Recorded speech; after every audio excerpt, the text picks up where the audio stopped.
대단히 반갑습니다. 또 저에게 주어진 제목이 아주 좀 쉽게 말하면 보통 흔해 빠진 얘기인데 또 좀 색다르게 보면은 어려운 얘기예요. 어디 광고가 됐는지 모르겠습니다만은 생활불교 의식 그렇습니다. 생활불교 의식. 좀 얘기하긴 껄끄럽고 어렵다 하더라도 이런 방향으로 가는 것은 이 사람이 생각할 때에는 좋다. 그렇게 생각했죠. 그 이유가 뭐냐 하면은 제가 어태거리 참 지내오면서 보고 느낀 과정을 쭉 볼 때에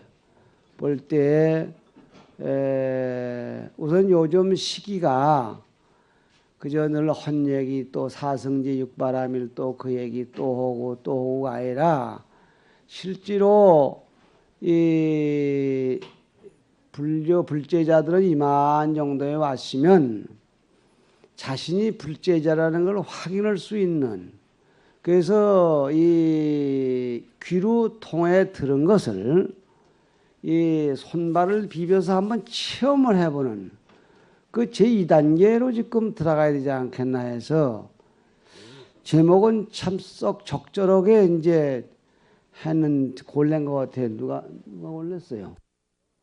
생활불교 의식. 그래서 여기 지금 혹이 둘이 붙었습니다. 그냥 불교를 얘기하는 본문에다가 보태기 생활 그리고 보태기 의식 그렇게 된 거예요. 그래서 요 날 좀 엘먹이려고 좀 그러나 그런 생각도 듭니다. 오늘 내게 주어진 얘기가 생활이라는 말도 실천이고 이 의식이라는 게 이제 빌고 이렇게 앉고 쓰는 게 전부 의식으로서 하나의 몸 움직임이 올시다. 그것도 하나의 실천이고 여기에 강조가 된 얘기가 내한테 떨어졌는데 이러한 주제를 풀기 위해서는 편의상 왜 이런 얘기가 필요한가부터를 조금 시간을 소비해야 되겠어요. 그러기 위해서는 먼저 부처님 말씀으로 되돌아 올라가서 원이 본바닥이 뭐였느냐 그걸 한번 밝혀볼 필요가 있습니다. 이 부분에 대해서는 이 포교가 될 만치 돼서 참 여기 이 절이 아니고 불공도 안 해주고 하는데 이렇게 여러분이 자리를 못 차지해서 복도에 모두 앉고 또 이렇게 또 못 들어오시고 나간 분이 삐죽삐죽 섭섭해 하시고 그 정도면은 참 성의가 대단하십니다. 그렇기 때문에 상당히 법문을 들어서 아시는 걸 일단 생각을 하면서도 내 얘기 진행을 위해서는 일단 한번 거쳐 나가야겠는데 사실 부처님의 말씀을 보면은 이런 게 사실은 필요가 없다고 봐야 되겠죠. 예. 나는 그 불교를 얘기할 때 소위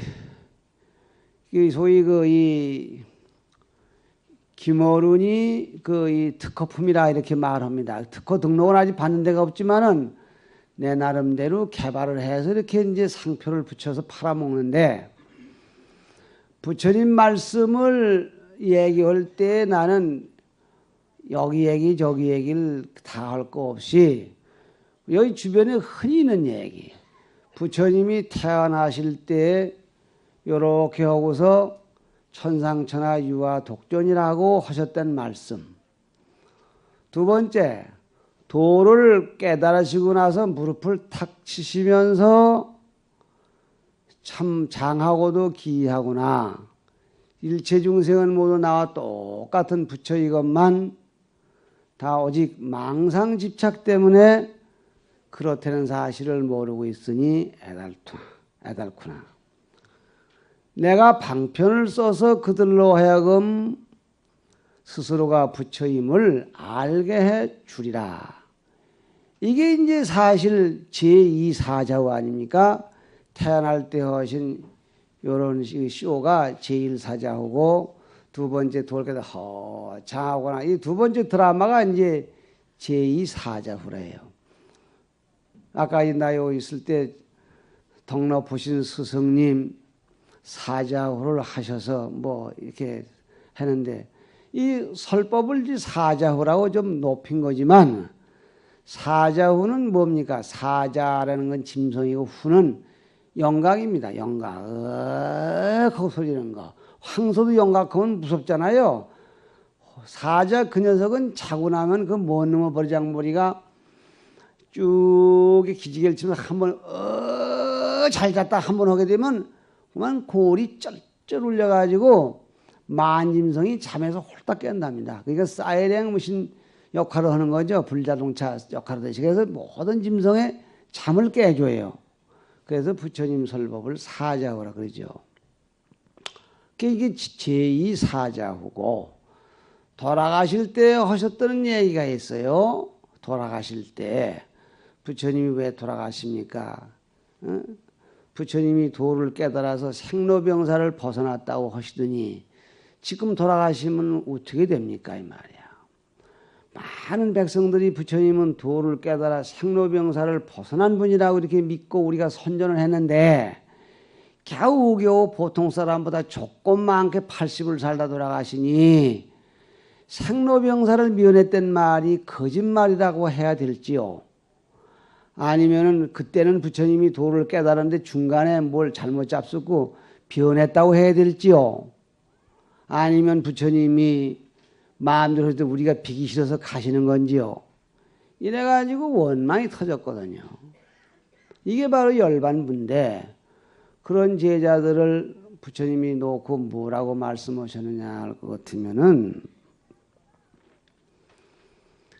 하늘에 달이 밝고 땅 위에 물이 맑으면 언제 어디서나 달 그림자를 볼 수 있는 것과 같이 법을 아는 자 앞에는 인연을 아는 자 법을 알고 법을 아는 자 그 앞에는 내가 영원히 있을 것이다. 그러나 이 도리를 모르는 자 앞에는 영원히 있어도 나를 못 만날 것이다. 이런 얘기를 했습니다. 이 세 마디가 모두가 그냥 놓고 보면은 요즘 공부를 안 한 사람은 무식해서 모르게 돼 있고요. 학교 꽤나 좀 다닌 사람은 상식에 또 맞질 않아서 또 모르게 돼 있고. 어차피 불교는 어려운 쪽이고 시목에 말해서 유생들이 허무정면한도다. 허탄한 소리를 하는 사람들이다. 이렇게 이제 씹히게 됐더라고요. 그런데 참 다행한 것은 그래도 이 땅에 불연이 그래도 좀 남아있는 것 같아요. 그런데 12대 그 조사되는 마명보살이 쓰신 기신론 가운데 불보살이 어떻게 중생들에게 발심을 시키느냐 열거할 것 때에 불법이 아주 쇠퇴하는 모습을 보여주신다 그랬어요. 예, 그게 우리에게 맞는 얘기 같아요. 그래가지고 참으로 이제 좋은 일은 말하면 이렇게 내려가다가 너무 내려서는 안 되겠다. 야 이제 정신님 차리자. 조종관을 뒤로 땡겨라. 이렇게 돼서 지금 땡기는 판이에요. 그러니 그동안 뭐가 뭔지 모르니까 그저 부처님이 어떠시고 자꾸 그랬는데 실천에 관계된 얘기가 붙어 들어가야 된다. 그러면은 이 얘기를 할 필요에 있어서 부처님 말씀에 찾아본다는 얘기를 세 사자후를 열거 했는데 결국은 그 세 말씀을 연결지어 보면은 제일 뭐니 뭐니 해도 중생은 누구나가 본래 부처라는 얘기를 빼놓을 수가 없지요. 누구나가 본래 부처인데 누구나가 본래 낙원 백성인데 그 낙원 백성에서 밀려나고 부처 자리에서 밀려나가지고 비부처 부처가 아닌 자리에 와 있다 그런 얘기입니다. 부처 자리에 있을 때에는 즐겁고 배부르고 등 따시고 좋아하는데 부처 아닌 자리에 오니까 만날 속상하고 화나고 배고프고 괴롭고 지금 우리가 지금 있는 자리는 비부처인 자리이기 때문에 어둡고 껌껌하고 나쁜 거가 지금 잔뜩 모여있단 말입니다. 그러나 이런 그 부처님의 사자우를 연결지어서 이렇게 답을 찾아보면은 이 불교의 특색이 여기 있는 거죠. 중생은 물론 부처인데 스스로의 망상직착에 갈려서 스스로가 부처인 줄을 모르니 딱하다 그겁니다. 이것이 이제 소위 종교를 구성하는 그 3대 요소 가운데 하나인 구원론. 그 종교를 믿음으로써 어떤 혜택이 오느냐, 내가 이걸 지불하면 어떤 이익이 오느냐, 여기다 투자를 하면 몇 년 후에 얼마의 물질적인 이익과 명예적인 이익이 오느냐. 어떤 경우에는 물질적인 이익은 몽땅 집어넣어도 명예이익이면 좋은 사람도 있죠. 그런 사람도 있잖아요. 어찌됐든지 명분이 됐건 실물경제가 됐건 투자한 거에 대한 이익을 내다보게 되는데 그 이익을, 종교의 이익을 따지는 부분이 이른바 구원론이거든요. 근데 부처님은 내가 방편을 써서 그들로 하여금 스스로가 부처임을 알게 하리라. 이건 여러분도 다 외우시겠죠? 이 3대 사자후는 이것만 외우면은 끝나요. 그 뭐라도 복잡하게 중간 거 다 외우려고 그래요. 부처님도 지금 세 몸은 끝나요. 출생하실 때 뭐라고 했느냐? 도를 깨달으실 때 뭐라고 했느냐? 돌아가실 때 난 그렇게 이게 꼭 맞지는 않을지 모르지만은 적어도 이 김어른이 오늘 이 입장에서는 그렇게 말씀을 하는데 여기에 뭐냐면 부처님이 다른 교주로 갈지 절대권자의 자리를 누리지 않는다는 얘기입니다. 나는 신이 없이 절대하다. 천지를 쥐었다 깼다고 너희를 병신을 천재로 만들고 천재를 병신으로 만든다.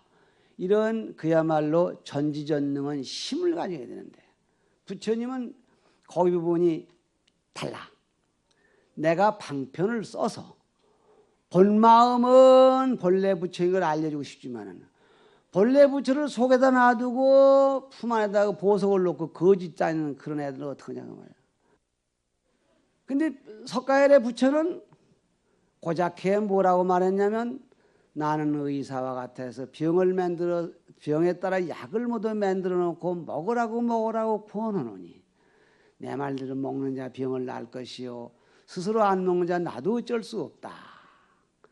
나는 길을 알레하는 자와 같아서 보배 있는 곳으로 알레해 주리니 나를 따르라. 기어이 날 따르지 않은 자는 나도 어쩔 수 없다. 부처님 중간에 꿇어 앉아버려요.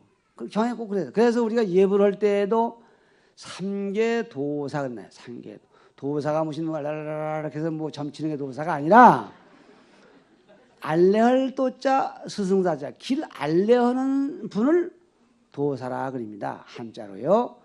삼계 중생의 길 알레자일 뿐이지 그 이상도 아니고 이하도 아니라는 거예요. 그래서 이 어디건이나 불교의 이론은 벗어나는 것도 부처님이 나에게 방편으로 약간 힘을 가해 주셔서 내가 용기를 내게 하고 나로 하여금 자극을 받게 하시는 것 뿐이지 그 이상도 이하도 아니에요. 그런데 그러면 이런 교리가 기본이라고 한다면 부처님의 속마음을 우리로 하여금 본래 부처라는 걸 알게 해주려는 것. 그 알게 해주기 위해서 부처님이 여러한 수단도 쓰고 여러한 속임수도 쓰고 해서 방편은 거짓말이라는 말과 같습니다. 방편은. 근데 거짓말과 방편이 왜 사전에 두 가지로 나오느냐 하면은 거짓말은 제자를 목자고 남한테 소연해를 끼치면서 내 한 입 한 몸만 목적이 있으면 거짓말입니다. 아시겠죠? 근데 많은 사람들에게 보다 보변 타당한 이익을 주기 위해서 하는 거짓말은 방편이라 그렇게 말합니다. 아시겠죠? 예를 들어서 참 어디 참 이렇게 어느 동네에 참 이게 동네 불이 났는데 불이야 그러면 모두 튀쳐나오다가 다 다리 부러지겠으니까 아유 도둑이요 그러면 아유 어디 도둑놈이 있어? 깨가지고 문을 켜보면 불이 흐르니까 아이고 불 났는가 하고 자기 정신 차려가지고 나오니까 희생자가 없는 겁니다. 지금으로부터 약 17년 서울역에 참 이렇게 서울에 가다 발표주고서 그때 한 170명 그때 그냥 이렇게 발표주고 쨍그러니 막 발표해서 뼈도 못 차고 그런 적이 있었죠. 그때 마치 동경 긴자에 수천 명 들어왔는데 불이 났어요. 아주 대조적이었죠. 그런 것만에 기억하고 있냐 그러실지 모르겠는데 너무 충격적이 돼서 우리는 역전에다 앞에 사람이 있으면 그냥 밟고 넘어가려고 하다 밟혀서 또 뒤에 또 밟고 내가 남을 밟아 죽이고 또 밟고 해서 꽁부신 저 쥐틀에 그 쥐친 것처럼 뒤뜰었다고 그랬어요. 근데 일본은 그 큰 놈의 극장에 불이 뺑 터져 나는데 그 극장 이 담당자가 나와서 여러분이 이 어떻게 갑자기 전기가 나와서 이 공연을 오늘 못하겠으니 조용히 서셔서 이렇게 해달라고 후라시를 딱 비추니까 일렬로 나와서 한 사람 안 사고 다 죽었어요. 그래서 마지막 사람 나오자마자 천정이 빵. 일본에도 이번에도 그 텔레비 보면 얼마나 그 사람들 참 무서워요. 예. 우리 불제자들이 그 역할을 해야 될 것이라고 봅니다. 이제 그 다음 얘기지만은 방편이라는 말은 이 사람이 이럴 때 전기가 나갔습니다. 조용히 나가주세요 하는 게 하나의 방편이고 쉽게 말하면 거짓말입니다. 내 욕심이 아니라 많은 사람들을 위해서 옳은 길로 끌고 가기 위해서 하는 거짓말은 방편인데 그때 내가 하는 말이 옳은 말이냐 그런 말이냐를 누굴 가지고 기준하느냐. 부처님의 지혜에 의지해서 판단해야 된다. 무슨 지혜냐. 이상 부처님의 말씀을 정리해 보면은 중생은 누구나가 부처다. 근데 욕심에 얽매이면 어떤 부처님도 막론하고 본래 부처는 가려지고 중생이 된다. 그렇기 때문에 현재에는 어떤 중생도 부처님의 방편법을 잘 만나면 모두 부처가 될 수 있다. 요게 불교의 전체래요. 그러면 여기 그 주도자가 누구냐? 주도자가 이 구원을 받는 데서 구원을 해주는 그 구원을 받는 주체자 구원해주는 자가 누구냐? 부처님의 가르침에 있어서는 구원자와 구원받는 자가 하나로 합쳐집니다. 하나로 합쳐져.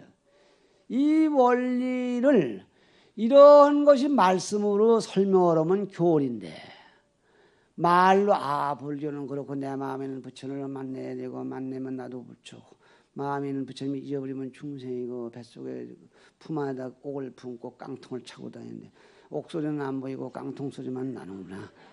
오늘도 하루가 갔구나. 가도 오늘도 걷는단 많은 정처 없는 이 발길. 이게가 그래서 영가스님의 증도가에는 그런 말이 있어요. 궁석자 구칭빈 실시신빈 도불빈. 증도가 강해도 들은 분 있을 것 같아. 그런 것들 많이 하니까.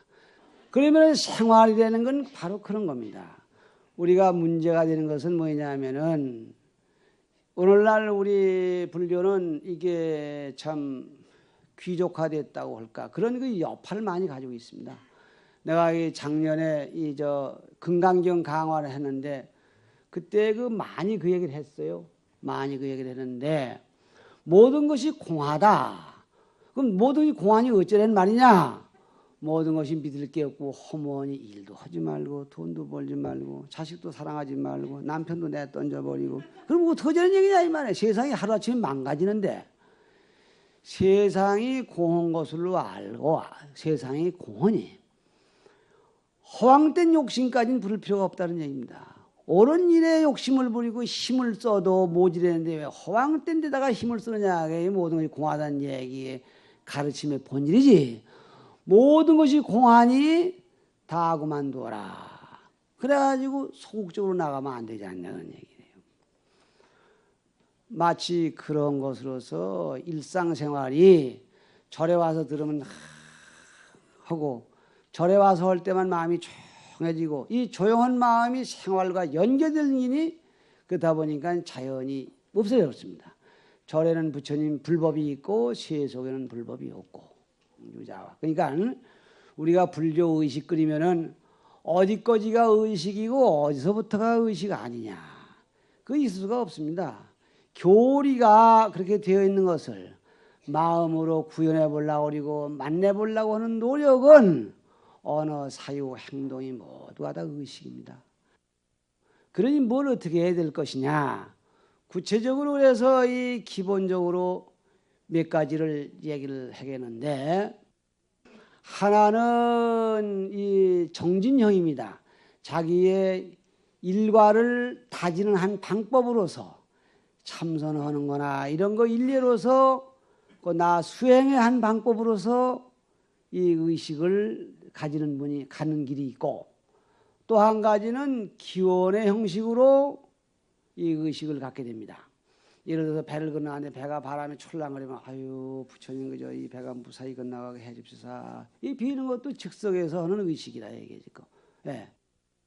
의식을 통해서 자기 자신의 그 소기의 목적을 달성하고, 즉 뭐냐, 나는 본래 부처님과 둘이 아니다. 여기까지 가야 되는데 거기까지 가는 과정이 부처님이 나는 버리지 않는다부터 시작하는 겁니다.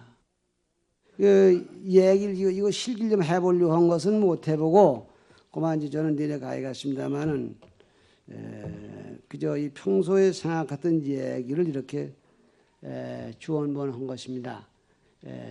그저 비지떡이 이제 벌품을 묻지만 또 시장한 사람이 또 그 해당되는 사람한테도 아주 꿀떡맛보다 더 좋을 수도 있다 하는데 여러분들은 어떻습니까? 비지떡 내버리실랍니까? 감사합니다.